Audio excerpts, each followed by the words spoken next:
Are Prince Harry and Meghan Markle desperate to steal any spotlight they can from the royal family? Hello everyone, welcome to Royal News Network. My name is Brittany, and today we are talking about at least 10 instances, at least 10, and this is the bare minimum times Harry and Meghan have tried to steal the spotlight, steal the thunder, basically overshadow other members of the royal family while they have important events. This could be birthdays, this could be big gala events, movie premieres, anything like that. Harry and Meghan tried to kind of desperately copy and mimic, as if in an attempt to try to steal clout, steal press attention away from the British royal family. Now, while to a certain extent it does work, because I think they do get a lot of press attention generally, I think it's more negative than it is positive. And I think all it does is continue to point out how little talent Harry and Meghan have and how desperate they are to try to compete and try to create their own alternative,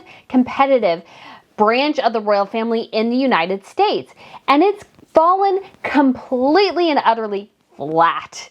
And it just makes them look petty, vindictive, and like they have just this immense seething jealousy of the rest of the royals. So what do?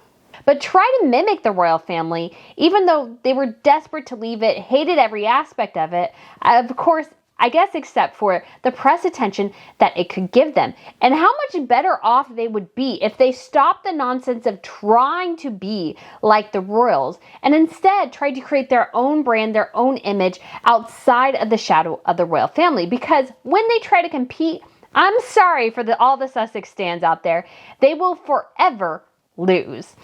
But if you guys haven't been here to Royal News Network before, my name is Brittany, like I said, and I provide compelling royal commentary on the various issues and news of the day. So if you want to subscribe, that would be great. I also have a fashion channel I'm launching this week or next week. I haven't confirmed it yet. I need to finish up a couple of things, and I'm super excited about that. And I actually have a little snippet, a little fun video there if you want to go ahead and check that out. I'll put the link in there down below. I'm also still have my survey open, so if you're ever interested in traveling with me at some point, I am trying to set up a trip with Trova Trip, which kind of lets me kind of be a little bit of a tour guide. So if you guys are interested in that, if you love royals, if you love history, if you love Europe, feel free to go ahead and fill out that survey as well. And before we start off on Harry and Meghan, I do have to say Charles's coronation date has been set, and it is May 6th. And I am surprised as you are on the date. Really took me by surprise. Somebody mentioned in an email that the date that had been originally suggested, so June 2nd or June 3rd, which would correspond with when the Queen was coronated, is actually when kind of the FIFA World Cup is going on. So there'd be a lot of competition for attention that way. I still feel like May is kind of like, oh, what? And I actually did design my Trova trip to happen before the coronation. So now it'll happen afterwards. But I still think there'll be a great opportunity for kind of souvenirs and kind of seeing the changes that are going on. And then I think, I'm going to guess, I could be totally wrong, that they may still actually have a Troop in the Color in June. So this is the opportunity, the big celebration of the King's birthday instead of the Queen's birthday. So they always celebrate that in June. This could be changed for the coronation. It could still be happening. I'm not entirely sure how that'll work, but it sounds like that might be something that's coming up as well. So again, super exciting, and it'll be interesting to see because that is actually also Archie's birthday. So yes, things tend to happen on the Sussex kid's birthday, and they kind of seem to use that as an excuse to get out of royal events. But of course, how could you miss a coronation? That is a huge moment. And in Sweden, we also had the state visit of the Dutch royal. So we saw Queen Maxima in her 4th iteration of the Stuart tiara. She has worn this tiara 4 different times, 4 different ways. And I love how creative that is, how much fun she's having with it. And again, I really hope we see Catherine and Camilla start to play with the British royal collection a bit more. Queen E wasn't really interested in playing much with it, not like kind of the other royals and how they've kind of, created tiaras out of different things or put different hair pieces in out of different tiaras. So I'm really hoping we see some of that playfulness kind of develop within the British royal family, because it'd be great to see these jewels in other fun ways. Although I will say, when it comes to other royals, if you really want to wear great jewelry, don't marry into the British royal family, because they just don't have seemingly that many occasions anymore where they kind of do go all out. It's usually just 3 times a year, 2 state dinners, and usually the diplomatic reception in December. But the other royals tend to wear them a lot more. So it's great to see Queen Maxima. I loved her pink dress. Crown Princess Victoria looked splendid in this royal purple color. And then Princess Sophia also was in green. And I will actually do kind of a full breakdown of the visit on my royal fashion channel, because I feel like that's where that video goes. I feel like it's better there. The fashion videos will drop either on the 15th or the 22nd. I haven't decided which date yet. Just hoping to get everything together, but we shall see. But let's get back to Harry and Meghan. And there's literally at least 10, and these are just cursory. And I asked some of you guys for suggestions, and I'll try to give you guys a shout out as I go through different ones, because I'm so glad you guys suggested things, because I knew I wouldn't remember everything.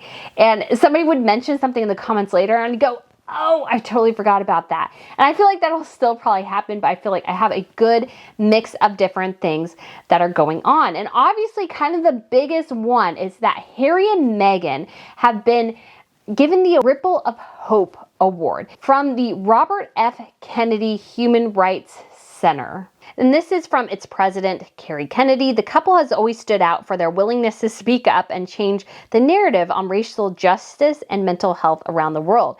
They embody the type of moral courage that my father once called the one essential vital quality for those who seek to change a world that yields most painfully to change.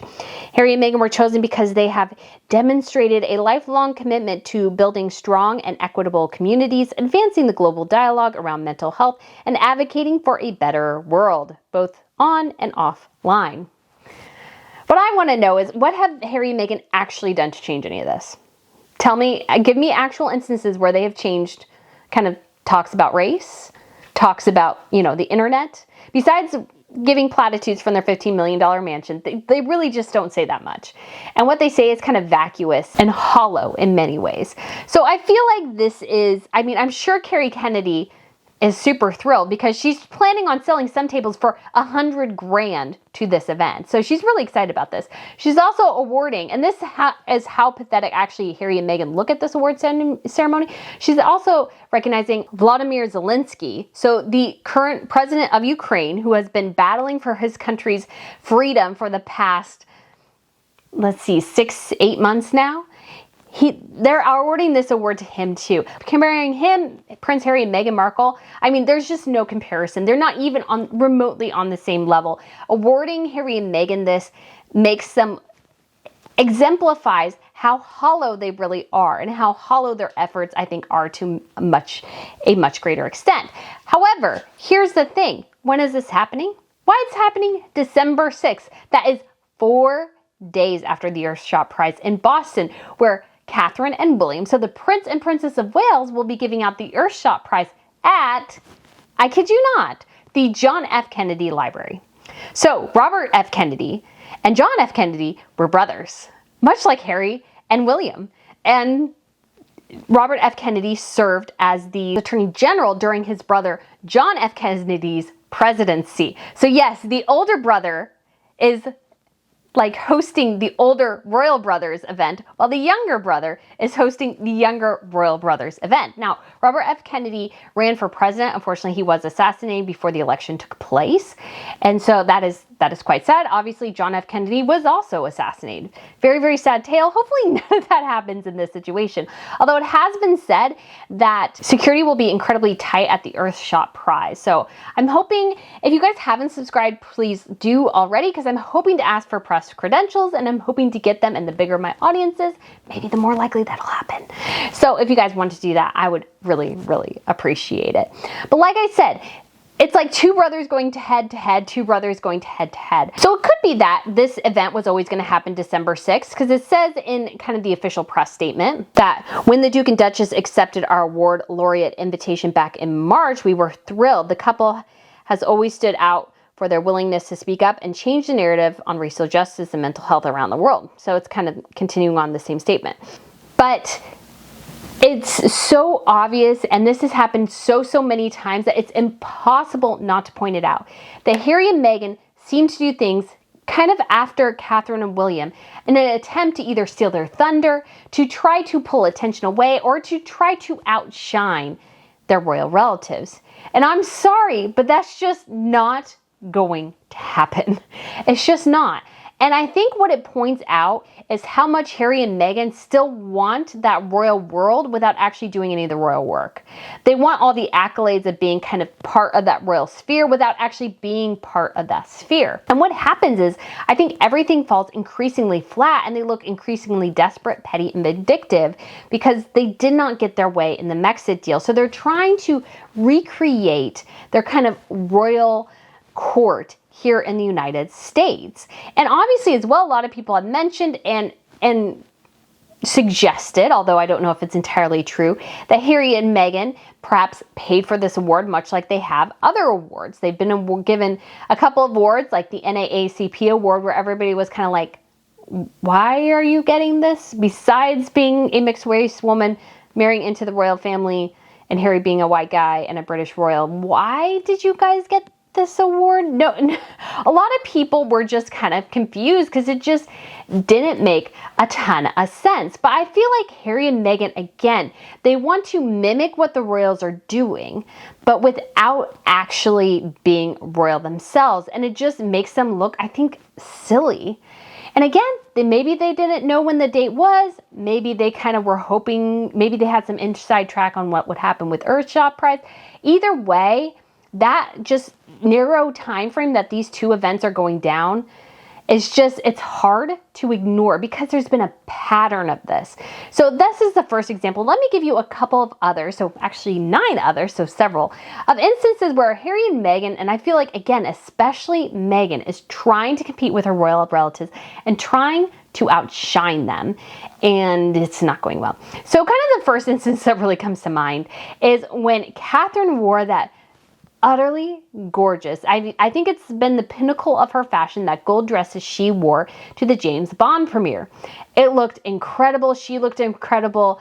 Daniel Craig was like, golly gee whiz kind of reaction. It was very British. It was very like, wow, she looks incredible. And she looked phenomenal. And so that happened in late September. Then a little bit later, so this was November 11th, November 10th, 11th, when was around this event took place, Meghan, in a very much smaller red carpet event, was acting like she was at the Oscars or something and wore this, I feel like, way over the top for the type of engagement they were at. Red dress that was hideous. That dress has hideous construction. It is ugly. It looks terrible on her. It cuts into her back. It's not flattering on her in the slightest. I don't know what she was thinking. And given the event it was at the Freedom Gala, so this was held on the Endeavour ship, which is docked in New York City Harbor. And it was this kind of small-ish event. This was not a huge engagement. And Meghan wore this gigantic, poofy, hideous, ugly red dress. And it was just so gigantic. You could really tell, and it had a bit of a cape effect because, Catherine, or like a bit of a train effect because Catherine had that cape in her dress. And it was just so obvious that she was trying to have her red carpet moment like Catherine had her red carpet moment. Now, again, I could be totally wrong, and that was Meghan just really wanted to wear that dress. But at the same time, I feel like given that the size of the event, her dress was too much. It was too much. And so a much kind of softer or less kind of dramatic look would have made a lot more sense. Whereas Catherine, who was going to this massive premiere, a rather dramatic look, and I don't think the gold look was necessarily all that dramatic, but it just had this stunning quality to it, eye-catching and everything. I think it really worked. But again, I think Meghan is just kind of desperate to compete. We also saw this again in New York City. Once again, for some reason, these things happened in New York, where Catherine and William, just a couple months before at the Top Gun premiere, Catherine had worn this very, almost too tight, I would say, but very, very sleek, very flattering Roland Moret dress, and it really hugged her behind, made her behind look great. And I mean, I think she has a great behind because I'm sure she works out a ton. And it just was a fabulous look, very streamlined, and I feel like Catherine really, really rocked it. And so this happened in May, I think it was late June, so like a month later, Meghan wore a nearly identical jumpsuit. It had the same white stripe across the top. It had the same black silhouette. Meghan's was just a jumpsuit. Catherine's was a dress. And actually, Queen Maxima actually wore that same jumpsuit from Roland Moret. Roland Moret made the dress into a jumpsuit too. She wore that a couple of years ago. So Catherine, since Roland Moret has gone under, has held on to this dress for a bit. So she's just kind of debuting it. Again, it looked utterly fabulous.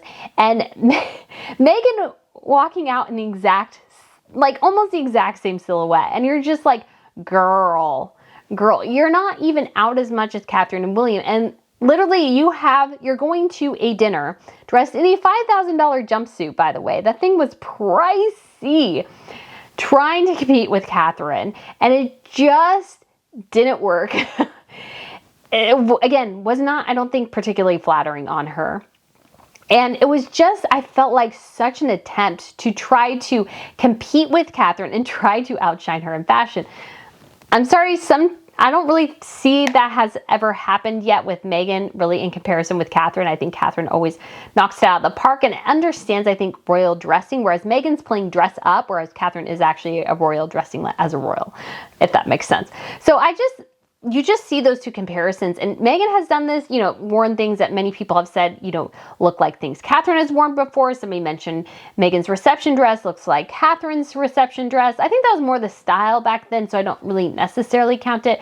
But, Meghan has worn things that looked like what Diana has worn, what Catherine has worn. And while I think there is some instances where, fashion is kind of cyclical, and in addition, you just find something that, you kind of like that looks perhaps like something somebody wore before. But I will say, in those two instances, at the very, very, very least, Meghan was clearly trying to upstage her sister-in-law. And unfortunately, it didn't work because Meghan is not really dressing for her body shape, and it's just entirely evident in both of those outfits. But again, it's one of those things where it's like, why do you need to do that? You really don't. If you can just dress yourself and stand on your own, you actually look pretty great, I think. But it's that element of copying, that kind of desperation to be seen as the same or better than Catherine and the other royals, I think is really Meghan's downfall. And next is kind of big announcement. Harry and Meghan, as royals and as non-royals, seem to plan their big announcements around other things happening in the royal fold. This was kind of especially evident when Meghan released a series of pictures that had actually been taken a couple days before at a National Theatre event, where Camilla was actually, the calendars had been kind of blocked out and everybody wasn't doing anything, so that Camilla could have this great opportunity to talk about domestic violence. Of course, Meghan released the pictures on the same day, stealing the thunder from Camilla. And obviously, Camilla talking about domestic violence is much more important than Meghan visiting the National Theatre. But here's the thing. So this was kind of right around their return trip after they announced Megxit. And speaking of Megxit was announced the day before Catherine's birthday. So surprise! Happy birthday, Catherine. We're leaving the royal family. We're leaving you and your husband and your kids with all the responsibilities. Yay, us. And they've done it a time or two before. Something was announced around Louis' birthday. Now, I can't remember what it is, but somebody mentioned it in the comments, and I do actually remember that. I tried to do a quick Google search, and I couldn't find it. If I do, I will let you know.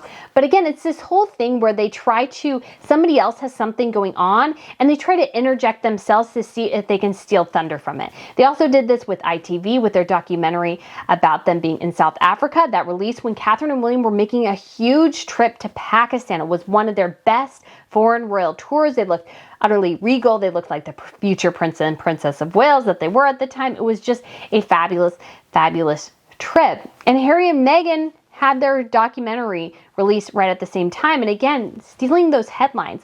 And granted, I think there's always an element of competition between royals. Absolutely. Because you do want a bit of that for yourself. But what the royals do to try to avoid that, to try to make sure everybody gets their time in the spotlight while maintaining kind of the, I don't want to say rigidity, but maintaining a presence that represents the crown, is that they say, well, this date we're doing something really important, so nobody else can do something on X date. That's what they do, and they all kind of agree to it. Harry and Meghan were the only ones that seemingly did not care whether their announcements, their choices, those sorts of things would interfere with somebody else's birthday, event, speech, very critical royal tours. And again goes to show that Harry and Meghan, and especially Meghan, doesn't fundamentally understand what the monarchy is. It's not there to serve you and your interests. It's there to serve the collective interests of the country. Catherine and William were on a diplomatic tour to a country like Pakistan, which is very critical to the Commonwealth and also just critical in the history. And it was a very, very important trip that Harry and Meghan kind of derailed a smidge by going over there and blasting their issues to the world. And that's just something that is incredibly damaging to the monarchy as a whole. Interest in competing, maybe you do steal the headlines, but it's just not a good look. And it makes you look like the much weaker partner or much weaker competitor because you can't let the other person shine and actually shine yourself by doing something else. No, you're trying to steal the shine from the other members of the family. And I think that's incredibly clear. And they also filmed the Oprah Winfrey interview while Prince Philip was on his deathbed. And they knew that. They had to have known that, but they went forward with it anyways. And speaking of Prince Philip, I think one of the most really terrible things Meghan has done in terms of trying to steal thunder was trying to steal it from a dead man and his widow of 73 years. What am I talking about? So, at Prince Philip's funeral, the royal family, they all put down wreaths that represented their families. And I'm not sure exactly about the tradition in the country. We obviously saw this with the Queen's funeral as well. There were all sorts of wreaths outside St. George's Chapel in Windsor from other people, and then the family members, I believe, were inside. So Harry and Meghan had created one. And as soon as the camera panned to it, literally an announcement went about where the flowers were from, that Meghan wrote a personal note, these details about the wreath. Meghan wanted to steal the spotlight about her flower wreath from a dead man and his widow of over 70 years. Come on now. That is absolute insanity. That is ridiculous. Why would you do that? Why would you do that? Why would you try to steal thunder from Harry's grandfather, your children's great-grandfather? Why do you need to do that? Why do you need to pull attention to yourself rather than just letting it be a moment? And people knew, like, as soon as the camera, panned and that wreath was online, bam, that press announcement went out immediately. So, she was watching it, her PR team was watching it to release it. It was just completely unnecessary. The attempt to steal thunder at a funeral is pretty pathetic. We also have Lilibet. So Lilibet's picture, she turned 1 year old. So kind of backtracking, Harry and Meghan had kind of made the weird decision that they weren't going to show us their kids. They were going to show us these kind of side angles. They were going to try to conceal their children as much as possible, trying to kind of play this strange game with their kids. And I get it, what they were trying to do. They were trying to create clout. They were trying to create attention. They were trying to create mystique and mystery that they hoped would translate into actual dollars. Now, I'm not convinced any of that happened, but that was kind of what they were going for. So when it came to Lilibet, on her first birthday, I thought it would pass, and it passed and nobody cared. And I was like, oh, okay, fine. The day before I left London, so this was, I believe, June 6th, because I left the 7th. All of a sudden, we had this drop of Lilibet, 2 pictures of Lilibet for her first birthday. We haven't had pictures of Archie on his birthday. We didn't have one for his 3rd birthday. We had a behind-the-scene picture for his 2nd birthday. On his 1st birthday, we had the video. We had the video for Archie's 1st birthday. And it was just like, okay, you've made such a fuss about us not seeing your kids. Why are you showing us these pictures of Lilibet now? And of course, it was right after the Queen's Platinum Jubilee. It was as if there was all this attention on the monarchy and they couldn't stand it, so they had to release a picture of their kid to kind of try to take attention back. Now, I completely get it. Lilibet's birthday was during the Queen's Platinum Jubilee. I completely get that, completely understand that. But at the same time, they've made such a fuss about not showing us their kids. Why don't they stick to it? Why don't they actually do what they say they want to do and keep their kids private? Why all of a sudden did you need to release a birthday picture of her? It almost just felt like an attempt to kind of steal a bit of thunder, a bit of clout from the rest of the royals, and how fantastic that weekend looked for them. Especially during the pageant when all the kids were there. The kids looked engaged with each other, with their parents, with their extended family members. It was a very warm warm scene. We've even seen this picture recently of Eugenie kind of hugging all of her younger kind of second cousins. And it was so sweet. So you can tell they're very close.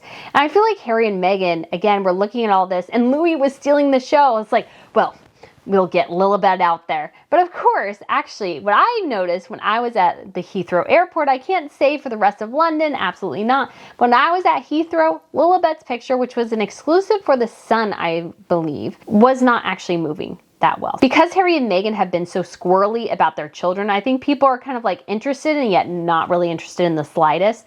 But again, it's that element where the sun is shining on the monarchy and they're just trying to steal a bit of it if they can. The attention is going there. It's like, well, let's steal some of it back. And granted, again, they do have a big footprint. It does react, but it also generates, I think, a lot of negativity. If they could stop doing it, I think they'd be in a much better place. Now, another fashion thing. Meghan's penchant for green when she's trying to stand out in a big, big way. So the first is, and somebody reminded me of this, it's Prince Louis' christening. Everybody there, all the family members, were wearing kind of blue and cream colors. What was Meghan wearing? Puke green. She was wearing puke green. I know it's olive green, but to me it just seems like everybody else is in these gorgeous cream and blue colors, and then you're showing up in puke green. Why would you do that? Why would you do that? Unless you're trying to stand out from everybody else, trying to kind of disrupt the pictures. And she just looks, you see the picture and she completely and utterly really stands out in them because she's not following whatever kind of dress code Catherine requested. Catherine said, creating these pictures for the rest of her family, and she requested that people dress in a particular way. And if somebody didn't do that and Meghan requested it, she would go ballistic. But Catherine does it and Meghan's like, I don't care. Now, again, I could be totally and completely wrong about the dress code. Maybe it didn't happen. Maybe that's something that people have suggested that wasn't really there. But Meghan just stands out in those family pictures because the rest of the family members look different. They're dressed differently. And it's very, very clear that they were asked to wear or requested to wear or decided to wear as a group. We want to wear these particular colors for the picture. And I'm sure Meghan was included in that. I have no doubt she was, but she decided that she was going to wear Ralph Lauren and this very ugly green color, and it just stands out. And then we get to what many have suggested is a Kermit the Frog green that she wore for the Commonwealth Day. And most of the royal ladies at the event wore red, blue, and white, representing the Commonwealth, representing the Union Jack flag. Meghan shows up in Kermit green. And then it's a very, very bright green. I don't think the color is necessarily bad on her, but it very much screamed, I want attention. I want attention. Look at me. I'm leaving the royal family. Look at me. I'm in Kermit the Frog green. And it was just something, again, where I'm like, kind of dialed that back a bit, kind of went with the softer green maybe.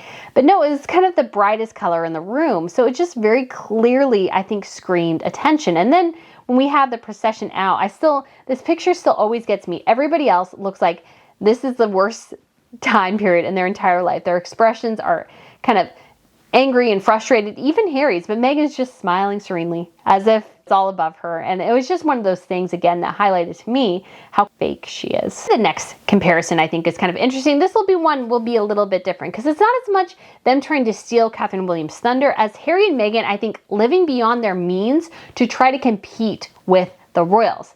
So what do I mean by that? Their Montecito house. That house was about half of Harry's entire inheritance. Now, granted, supposedly they're supposed to get millions of dollars from their book deal and Spotify and Netflix. Will they get all that money? I don't know, because at this point they have nothing for Netflix. Harry wants to pull his book or re-edit it completely. Meghan's podcast debuted at 30-something, I think 32 this week. So things are not going exceptionally well for them. So they have this gigantic house. It was $15 million. It was too expensive. It was too much house for them. I thought when they bought it, like, that's too much land. That's a lot of upkeep. You have too many rooms. You're going to have to hire cleaners. You're going to have to hire perhaps cooks, nannies, all these sorts of things that they're going to have to hire to maintain and manage that home. Because it's a big home and it's a pricey home. And I think they'll underestimate the amount of maintenance and upkeep that they'll have to do on it. Why did they buy something so ostentatious when I think they could have gotten something pretty good for about $5 million? Especially not maybe perhaps living in Montecito, one of the most expensive real estate locations in the world. They could have lived further outside. Maybe they could have gotten something really nice in San Diego. Maybe they could have gone further north, which apparently now they're planning to do at Hope Ranch, but nobody wants them. I think they were trying to compete with the royals, especially Catherine and William, in terms of their home. Catherine and William have apartment 1A at Kensington, which is the biggest. They also have Amner Hall. And now they'll have Windsor Castle, which Harry and Meghan wanted to live in, and we're told, no, you get to live at Frogmore Cottage. And Catherine and William are going to get Windsor. And we've already seen Catherine actually hold engagements and hold meetings at Windsor Castle. So that is going to become their working residence. And they currently live at Adelaide Cottage. And that was their plan, actually, to live there until the Queen died. But the Queen died much quicker than they anticipated, so they will probably move there at some point. I think the plan is perhaps to have them move sometime within the next year or so. But I find it very interesting that Harry and Meghan were desperate for Windsor, and Catherine and William got it. But Harry and Meghan wanted to compete. So what did they do? They bought the most expensive home they possibly could. I'm sure they were at the upper limit of whatever mortgage they could get. And now they're settled with this massive home with a lot of upkeep, a lot of money, paying for security, landscaping, housekeeping, all the things I'm sure that they need, because although it sounds like Harry may be working on the pipes according to the Cut interview. If he is, bravo. If you're learning a trade, Harry, I give you mad props for that. I really do. But I feel like they overextended themselves in part because they couldn't be seen as having anything less than Catherine and William and the rest of the royals. They had to get something that kind of sort of competed. Unfortunately, the biggest house in North America is the Biltmore House in North Carolina. It is the biggest private home in the country with like 150,000 square feet. You also have Hearst Castle. Both of those are museums or locations people tour, so that wasn't an option for them, but they're definitely not giving the upper echelon of what they could. But at the same time, a house like that is not cheap in the slightest. And I bet you they are hemorrhaging money trying to manage that house, or at least having a tough time completing some of their contracts. Next, we have Eugenie's wedding. Yes, Meghan has supposedly announced her pregnancy at Eugenie's wedding. Meghan also forced Eugenie to push back her wedding because Eugenie and Jack got engaged before Harry and Meghan are obviously the senior royals, so they got the opportunity to go first. So Eugenie had her wedding upstaged, her engagement upstaged, and apparently also, it's also been widely rumored, kind of not necessarily confirmed, that Meghan wanted Eugenie's tiara. She wanted something with emeralds, apparently, which she did not get.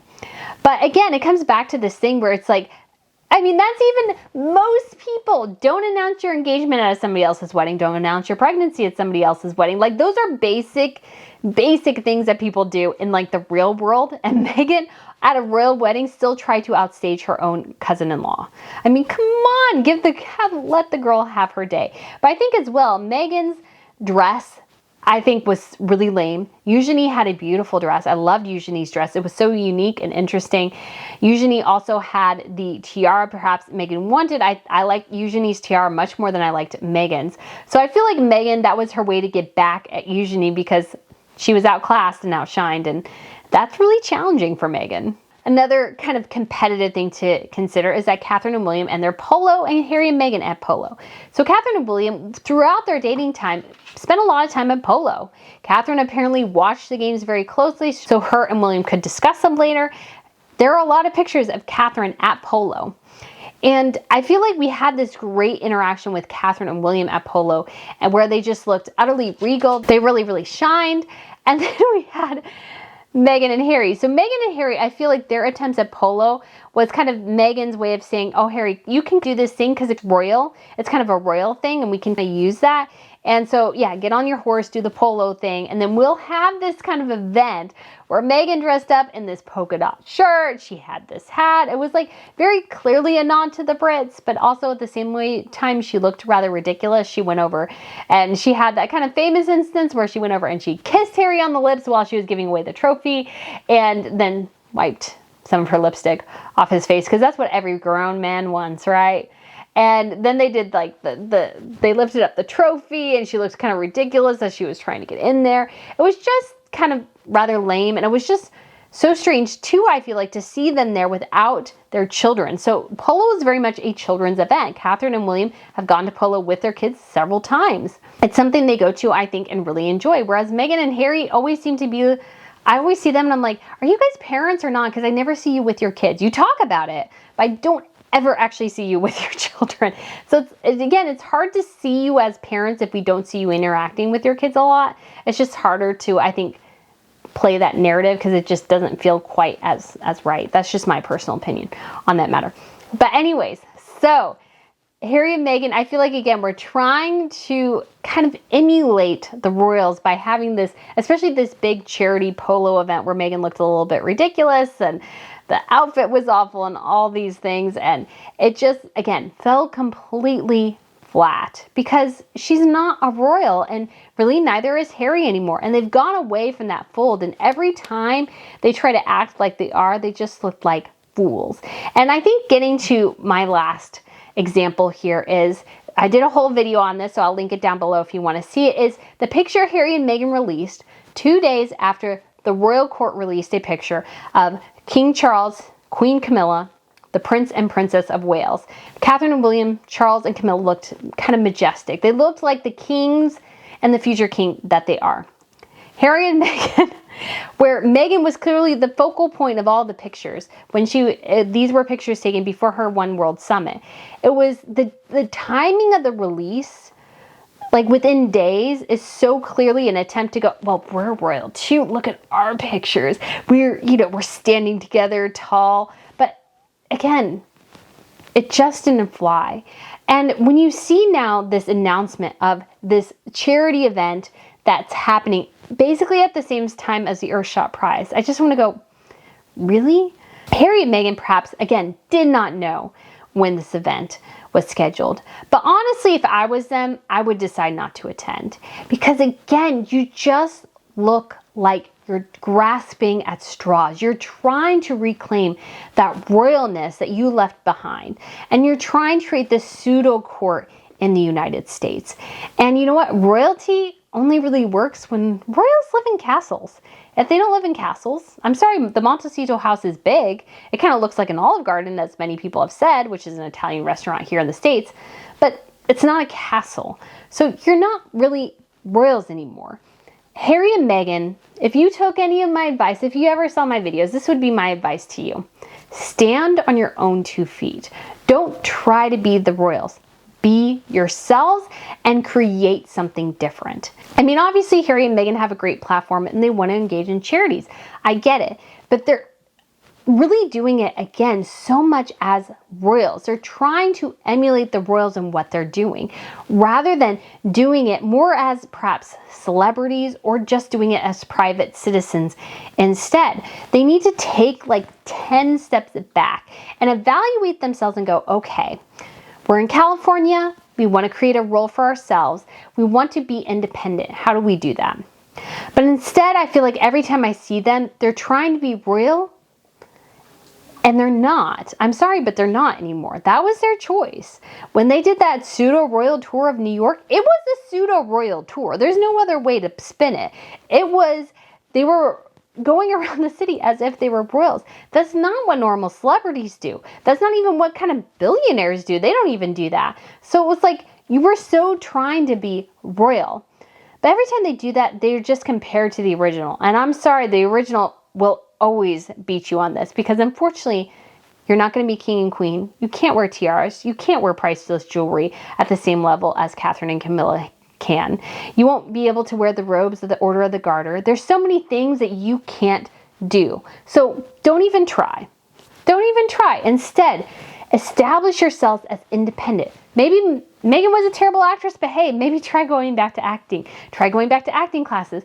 Trying to do something that separates yourselves because you keep trying to break into the royal mold from Hollywood and it's just not working. And your attempts to steal thunder, look just what they are. Petty, vindictive, kind of shallow and vain attempts to try to reclaim what you had. So guys, let me know what you think of this video. Thank you so much for all of those who gave me suggestions. Let me get my list here. So we have LC, Gemini, Sue, Nikki, Carmen. We have Karen, Angie, Lee, Jones, Christine, Tina, Denise, Little Lady D, I'm sure Rosa, who sent me an email, I'm sure I missed a couple, but guys, thank you so much for your suggestions. They were really, really helpful. I really do appreciate it. Thank you so much, guys, and I look forward to seeing you again soon. Bye.